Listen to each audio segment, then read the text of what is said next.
Welcome to the Cala Builders podcast. Glad to be here for this one. And welcome to today's deep dive. We're so glad you're here with us. Yeah, Because absolutely. if you've been, looking around your property lately, Staring at an empty backyard, maybe. exactly, staring at the yard or maybe an underutilized garage and wondering about its untapped potential, you're in exactly the right place. For sure. Today, we're taking a really close look at a topic that seems to be coming up at, every dinner party and neighborhood gathering lately. It really is everywhere. Right. We're talking about understanding the real, unfiltered timeline for building an accessory dwelling unit, or ADU, in Los Angeles. Yeah, the ADU boom is real, And we are going to get to know the experts who actually make these complex projects happen. which is so needed right now. I mean, the surge in ADU interest makes complete sense when you look at the current housing market. Oh, absolutely. People are searching for ways to generate passive rental income, or they just need space for aging parents or adult children moving back home.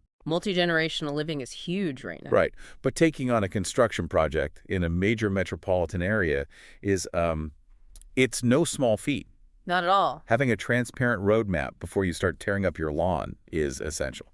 And that's exactly what we're going to provide today. A roadmap. Exactly. Our sources for this deep dive come directly from Cala Builders. They're a premier general contractor based right here in LA. Highly reputable team. Yeah. We're looking at their comprehensive company profile alongside their detailed guide on ADU construction timelines. It's a gold mine of information. It really is. Yeah. So our mission for you today is to cut through the bureaucratic confusion, The red tape. the endless red tape. We want to uncover exactly how long an ADU project actually takes, from that initial spark of an idea to the final inspection. And we're going to explore the strategies you can use to fast-track the process without sacrificing luxury or quality. Which is often where homeowners get tripped up. Oh, constantly. The instinct is to rush. Sure, you want it done yesterday? Right. But trying to cut corners in a city with stringent building codes usually end up costing more time in the long run. That is precisely why we're breaking this down. Yeah. And you're going to help us synthesize all these timeline estimates and explain the why behind the construction schedules. I'm looking forward to it. Because, why does one project take 2 months and another take a year? We need to make sense of the mechanics behind the numbers. There is a whole world of nuance hidden inside those timeline estimates. Yeah. Understanding those hidden factors can save a homeowner an immense amount of frustration. Well, let's set the stage by looking at the landscape. The Los Angeles construction market is notoriously booming. Booming, but complicated. Very. Navigating it can feel a bit like the Wild West sometimes. Oh, yeah. Homeowners are often overwhelmed by horror stories of abandoned projects or surprise costs. We've all heard those stories. Right. And that is where our source material introduces Cala Builders. According to their company profile, they operate under license number 1032013. A crucial detail. The guide points out this detail early on, and it is worth pausing here. That number establishes them as a fully licensed, bonded, and insured full-service general contractor. We really cannot stress the importance of that enough. It's non-negotiable. Totally. In the state of California, hiring an unlicensed contractor is a massive liability. Because if something goes wrong, If a worker gets injured on your property and the contractor isn't properly insured, that liability falls on you, the homeowner. wow. Yeah, the license and bond provide the foundational protection you need before a single shovel hits the dirt. That's good to keep in mind. And their operational footprint is quite massive, too. The profile lists a service area covering Los Angeles, Pasadena, the San Fernando Valley, Santa Monica, and beyond. They cover a lot of ground. They really do. And they handle a wide scope of projects. We're talking luxury new home construction, highly complex hillside builds. Which are incredibly difficult in LA. Right. Plus full home renovations, commercial tenant improvements, and even custom outdoor spaces like swimming pools and built-in BBQs. What's fascinating here is their core operational philosophy, which is based on the design-build model. Okay, break that down for us. Well, if you look at traditional construction, the process is incredibly fragmented. How so? You might hire an architect to draft your vision. Then you take those plans and bid them out to a separate general contractor. Right, shopping it around. Exactly. Mm-hmm. Then maybe a third-party expediter runs your permits to the city. You end up with multiple distinct entities trying to coordinate on one property. It sounds like a lot of moving parts. But I have to play devil's advocate for a second. Go for it. I hear the logistical benefits of keeping it all under one roof, But doesn't that design-build model limit a homeowner? In what way? Well, what if someone wants to bring in an outside, highly specialized architect with a very specific, unconventional vision for their space? That is a fair question, and it's a common concern. Mm-hmm. A homeowner certainly can take the traditional route if they want a hyper-niche architectural firm. However, the design-build model is favored for its efficiency, especially in complex regulatory environments like LA. Because everything is centralized. Exactly. Hmm. Cala Builders brings architectural planning, 3D design rendering, permitting, and construction under a single umbrella. So they're all on the same page from day one. Precisely. When the person drawing the blueprints shares an office with the project manager who will eventually pour the concrete, potential structural clashes are caught on a computer screen. Right, rather than halfway through the framing process. Exactly. That prevents the classic nightmare scenario where the builder points a finger at the architect and the architect points a finger at the builder. While the homeowner is stuck paying for the delay. Yeah, no one wants that. No. It drastically streamlines communication and allows for much tighter budget control. Makes a lot of sense. And I was actually struck by another detail in their company profile. What was that? Instead of just hiring a loose crew of general handymen, they structure their operations with a highly specialized team approach. Oh, like dedicated specialists. Yeah. They mention having dedicated quality control personnel and safety inspectors on staff. That's huge. It really is. Yeah. I've seen job sites completely shut down by the city for weeks because of a single safety violation. Just one violation. Just one. Yeah. Having internal oversight dedicated to safety and quality prevents those administrative nightmares. Okay, let's unpack this. Let's get to the core question, the million-dollar question that is probably the main reason you are tuning in right now. Let's do it. How long does it actually take to build an ADU in Los Angeles?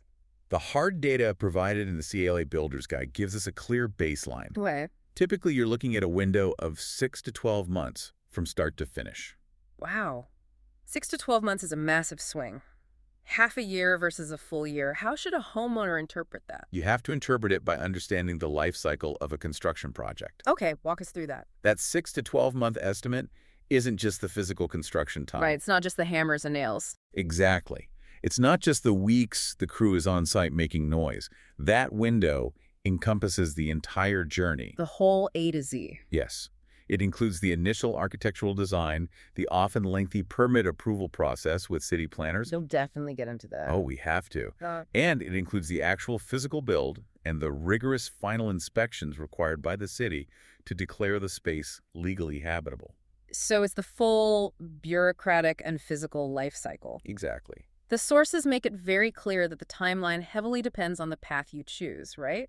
Not all ADUs are the same. Definitely not. And the guide contrasts two main options.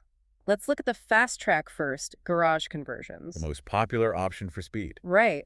Converting an existing garage into a livable space is significantly quicker. The guide notes this kind of project can sometimes be completed in as little as 60 days. Assuming all approvals go smoothly, of course. Always the caveat, but why is it so much faster? It's faster because you are adapting an existing envelope. Envelope meaning the shell. Yes, the physical shell of the building, the concrete foundation, the framing, the exterior walls, and the roof that is already standing. So you're skipping the heaviest lifting. Right. You're primarily dealing with the interior. You might be leveling a sloped garage floor, adding insulation to cinder block walls, and running electrical and plumbing.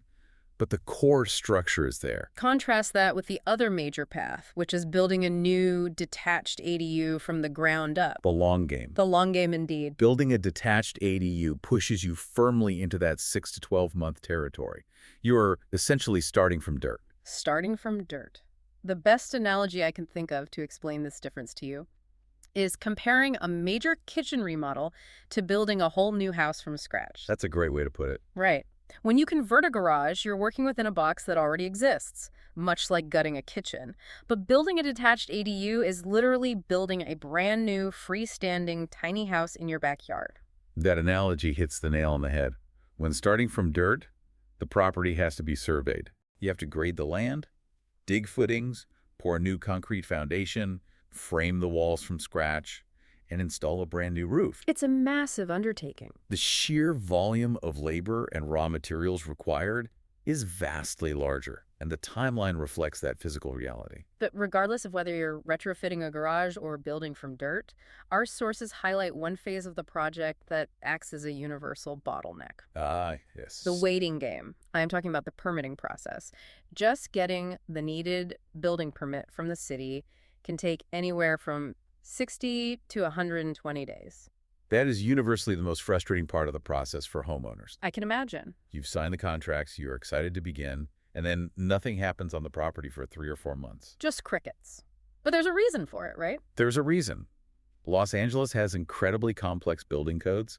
They have strict seismic retrofitting requirements because of earthquakes. Right, safety first. And severe fire safety standards, especially if your property is anywhere near a hillside or brush zone. So the city planners and engineers have to scrutinize every single detail of your architectural plans to ensure they meet those safety and zoning standards. Exactly.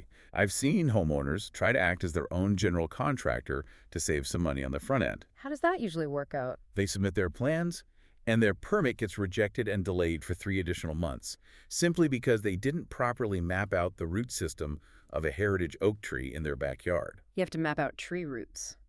Yes, or they miscalculated a property line setback by a few inches. The city's review process is unforgiving. That sounds like a massive headache. But this is where the Cala Builder's Guide offers what I would call a major cheat code. The pre-approved designs. Yes, they heavily suggest using pre-approved ADU designs. From a timeline perspective, pre-approved designs are brilliant. How so?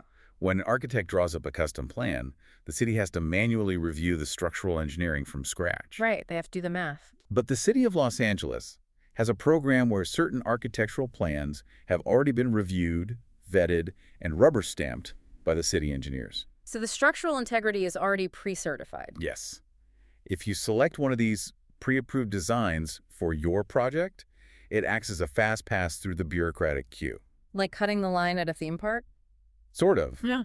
You still need permits for your specific site plan, like where the ADU sits on your lot, but you bypass the grueling structural plan check. Which saves a ton of time. It significantly reduces those processing times, shaving weeks or even months off that 60 to 120-day wait. Here's where it gets really interesting, though. Beyond the blueprints and the city clerks, there are hidden physical complexities that dictate these timelines. The invisible stuff. Exactly. Things you can't even see when you look at a beautiful backyard, namely zoning restrictions and utility infrastructure. The infrastructure hurdles are often the biggest surprise to homeowners. I bet. Before any design work begins, a contractor has to conduct a thorough zoning analysis. What does your specific neighborhood zoning allow? Right. But the truly invisible and often expensive factor is the utility connections. We're talking about water, power, and sewer lines. How does a contractor actually get those essential services to a new building in the middle of a backyard? A critical assessment has to be made early on. Can your new ADU simply tap into the existing utility panel and sewer line of your main house? That would be ideal. It is. But you have to ask, is your current electrical panel maxed out? Is your current sewer line too old or too narrow to handle the capacity of a second kitchen and bathroom? What happens if the existing systems can't handle it? Then you're looking at trenching entirely new utility lines from the street all the way to the back of your property. Oh, wow. Trenching sounds expensive. Trenching is intense labor. It means breaking up the concrete of your driveway or sidewalk, digging a deep ditch, laying new pipes and conduits. And you probably need an inspector for that, too. Of course. Scheduling a city inspector to come look at the open ditch to ensure it's up to code, and then burying it and repairing the concrete. That is a lot of steps. Connecting to existing infrastructure might take a few days. Trenching new lines can add significant time and thousands of dollars to the budget. Speaking of the budget, there is a massive financial nugget tucked away in the frequently asked questions section of the source material. Oh, this is the best part. It explicitly brings up the $40,000 California ADU grant. If we connect this to the bigger picture, the state of California has a vested, urgent interest in increasing housing density to combat the housing shortage. Right, they need more units available. Exactly. To incentivize homeowners, state programs like the Cal HFA ADU grant program were created. Okay. This initiative provides up to $40,000 in funding directly to qualifying homeowners who are building an ADU. But how is that money actually used? Is it just a blank check for construction? Not exactly. The grant is specifically designed to help offset pre-development costs and non-recurring closing costs. Meaning what, practically? It includes exactly the kinds of hidden hurdles we just discussed: architectural designs, permits, soil tests, property surveys, and impact fees charged by the city. Oh, wow. So it covers the red tape? It essentially covers the expensive, invisible red tape so that the homeowner's personal budget can be spent on the actual physical construction and the finishes. That is a staggering amount of financial assistance. That could determine whether a project is even feasible for a family. Without a doubt. Tying all of this together, the complex seismic codes, the reality of utility trenching, the labyrinth of permits, and the nuances of state grants, it brings us to a clear conclusion presented in the sources. The contractor. Yes. The general contractor you choose is arguably the biggest variable in your timeline. According to the materials provided by Cala builders, hiring an experienced firm that is intimately familiar with localized Los Angeles regulations is how you prevent a 6-month project from turning into a 2-year nightmare. Because they know the terrain. An experienced contractor knows exactly what the local city inspectors are looking for during a site visit. They also handle the logistics of the supply chain, which the guide notes is a major factor in keeping schedules tight. That is a critical point. A seasoned design-build firm will pre-plan the entire scope of work. Right. They will ensure that lumber, windows, roofing materials, and custom fixtures are ordered well in advance. So there's no waiting around. The goal is to have those materials sitting ready so that the very day the city finally issues that permit, the construction phase can proceed rapidly without pausing to wait for a delayed shipment of custom cabinets. That level of coordination is key. Let's do a quick summary of the key takeaways for you as you think about your own property. Good idea. If you are planning an ADU, prepare mentally and financially for a 6 to 12-month overall journey. Yes. The permitting process is going to be your biggest initial hurdle, taking anywhere from 60 to 120 days. But remember the cheat code. Yes, using pre-approved designs is an incredibly effective strategy to bypass the longest delays. A garage conversion is your fastest path to a finished space, potentially wrapping up the physical build in just 60 days after approvals. Yep. And ultimately, utilizing an experienced design-build firm like Cala Builders to manage the architectural, bureaucratic, and construction phases under one roof seems to be the recommended path for a seamless outcome. So what does this all mean? Yeah. It means that while the red tape, the zoning analyses, and the physical complexities of Los Angeles construction can certainly seem daunting when you first look at them, adding an ABU is a highly achievable goal. It's totally within reach. With a transparent timeline, a solid understanding of the potential bottlenecks, and an experienced team, it remains one of the most powerful ways to generate passive rental income or meaningfully expand your living space. While dramatically enhancing the long-term value of your property. It transforms how a property functions for a family. It really does. As we wrap up today's deep dive, I want to leave you with a final, provocative thought to mull over. Leave them thinking. Exactly. If you started the 60 to 120-day permitting process today, navigating all the city planning and structural checks, how would having a fully finished luxury ADU in your backyard exactly 1 year from now completely change the financial or functional dynamic of your property? That's a great question to ask yourself. Thank you so much for joining us on this deep dive. We hope this exploration has empowered you to look at your property with a new perspective. Thanks for listening. Until next time, keep exploring.